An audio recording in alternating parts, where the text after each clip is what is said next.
What is the best bulking strategy possible to pack on as much muscle as possible during this winter? The most common tactics you might see online are things like a dirty bulk, lean bulk, main gaining, and recomposition. But the best solution that I came to is the standard bulk where you put on both fat and muscle throughout a 3 to 4 month period. Things like main gaining and recomposition are good if you are trying to put on muscle after a cut in an attempt to put on the muscle that you've lost during that cut.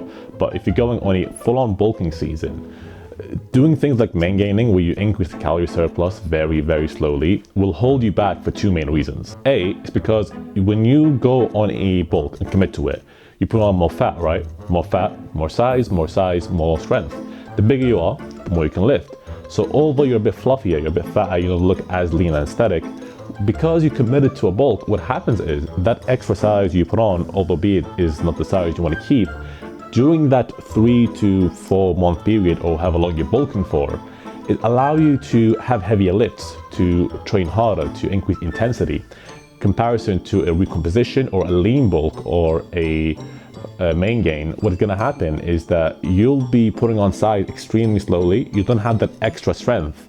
So besides it's slower because it's less calories than a full-on bulk, it's also slower because you don't have the same strength you would if you were to commit to a bulk. And B, there's the fact that your body has an order of priorities. If you say you are quite lean, let's say you're 10%, 9%, and you are going on a bulk and you choose to go with a main gaining route or a lean bulk where you increase the calories slowly, what would happen is that your body is going to use those extra calories to put on fat, not to put on muscle, because it has an order of priorities. It's going to want to put on that fat that it had before, because fat is essentially a backup energy resource that your body uses for survival.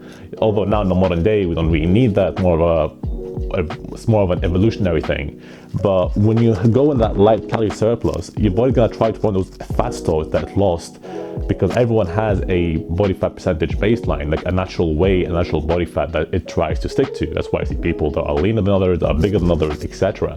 So your body is now kind of fighting the urge to put on that extra fat, but what's going to happen is, because you are trying to keep that fat off, because you're still training, you're still using those calories, it's going to put you in a position where you don't have as much energy as you would when it comes to training in comparison to other bulking methods. That's why personally, when it comes to putting on as much size as possible, things like a main gain slow bulk or any sort of slow process, I don't think is efficient. It has its utilities in some areas, but not in terms of maximizing muscle growth if you're trying to pack on as much muscle as possible. Now, when I say bulk, what method am I truly talking about? The method I'm referring to is a standard bulk where you increase your calories to hit a certain goal / body fat percentage. So let's say you're 84 kilos, that's how I started. And the beginning of my bulk, I was around 83, 84.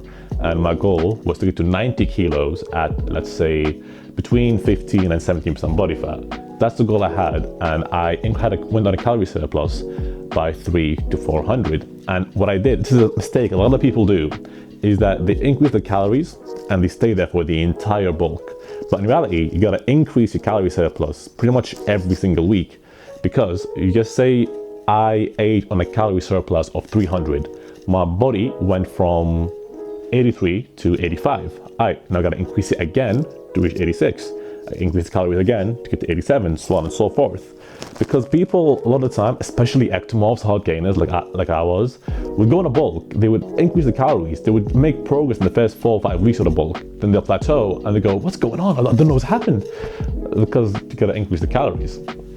So that's a little tip for people that were in the same shoes that I was when I started training. But yeah, have a goal weight, a goal body fat, aim it, and increase the calories slowly each week until you reach that goal. By the end of the bulk, I would recommend you be between 15 and 19% body fat. It's quite a big range, but that will depend on your body type. If you are an ectomorph, someone who's naturally skinnier, you most likely will end up around that range, 15, 16% by the end of the bulk. But if you are a mesomorph or endomorph, someone who's a bit bulkier, then you most likely might end up on 19% body fat. You don't want it to pass 20, never go above that. And when I say 90%, I'm talking about the end of the bulk, like peak bulk, like just the absolute biggest, fattest you will be by the end of it, not something you're gonna maintain for the foreseeable future. Because all this is a process. It's part of the process. You're not going to be fat forever. It's going to temporarily look worse than you previously did for a set number of weeks in order to look better in the future. And while you're bulking, what I did, I put a huge focus on recovery. I optimized the hell out of my sleep. I made sure to do enough cardio so that my heart rate is at a sufficient level. I made sure that I'm eating the right macro and micronutrients, eating clean, and just doing everything I possibly can, because I'm thinking if I can find ways to recover faster, then I'll be able to train that muscle that is currently sore even faster. In turn, I'm able to make results even faster. And because when you're bulking, you just want to put on as much muscle as possible, right? Because I'm thinking, if I'm gonna look terrible, not terrible, but I'm gonna look worse than I previously did for the foreseeable future. So I thought I might as well optimize it as much as possible so that I don't have to do it again. That's what made the most sense to me. And as you can imagine, if you do that, like those small marginal benefits you would get from optimizing everything across the course of a 12-week or 24-week period, depending how long you're bulking for, that will build up by a lot. Like imagine if for 16 weeks straight you had perfect sleep, you've hit all your targets for your micronutrients. You'll be eating not necessarily clean, but you hit all the stuff that you need, like your vitamins and minerals and zinc, in order to help with recovery, help with building muscle. If you optimize everything across a long period of time, the results of your bulk are going to be phenomenal. So again, dude, put a huge focus on recovery. It's really going to pay off by the end of the bulk. I also want to address the differences for bulking between ectomorphs and endomorph, people who are lean / people who are naturally bulkier. If you are an ectomorph, you might be thinking, should I go on a dirty bulk? Because eating enough calories from clean food is extremely difficult. It truly is. It really is. I think of dirty bulking or junk food as a tool. I don't want you to go around thinking, yeah, I'm bulking, I can eat as much food as I want, I can just have McDonald's, KFC. No. Think of it as simply, if you're really struggling to hit those calories, because but maybe you have a small appetite, then junk food can be used as a tool to help you hit those calories, because this isn't the way you're going to eat for the rest of your life. It's only the way you're going to eat for the next foreseeable future. So if you're finding yourself struggling to hit your macros from just standard cooking, then junk food here and there, just for that 12 to 24 weeks, I think it's fine. I think that's not the most harmful thing in the world, especially if you're young and considering it's not going to be the way you permanently eat. But think of it as a tool, just not a method. It's not a dirty bulk. We're going to eat dirty every single day, but just if there are days where you're struggling, then sprinkle that in there. And if you're a mesomorph or endomorph, someone who just naturally has a big appetite or is a bit bigger, a bit bulkier, finds the bulking process easier, then you probably don't need to resort to junk food. You can probably avoid it. I'm not saying you should cut out entirely. If you want to have like a weekly takeout, whatever, it's absolutely fine. But I wasn't recommending making it a staple in your diet, just because I can almost imagine you can hit your goal weight and macros quite easily if you are someone who's naturally bulkier, that is. Now, other options. This is things like main gaining, things like lean bulking, etc. If you are someone who's at the end of a cut, you finish your bulk, and now you finish your cut, you want to maintain. In this instance, instead of maintaining, I would advise you to either main gain or to go on a very lean bulk, just to put on the muscle that you might have potentially lost while you were cutting. Because in the cut, you lose size, and it's almost inevitable to lose just a little bit of muscle for most people.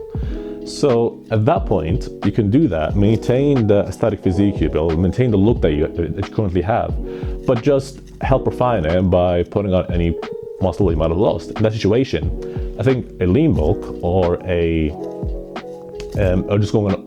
simply main gaining is absolutely fine. I think that's one of the best uses those two methods have.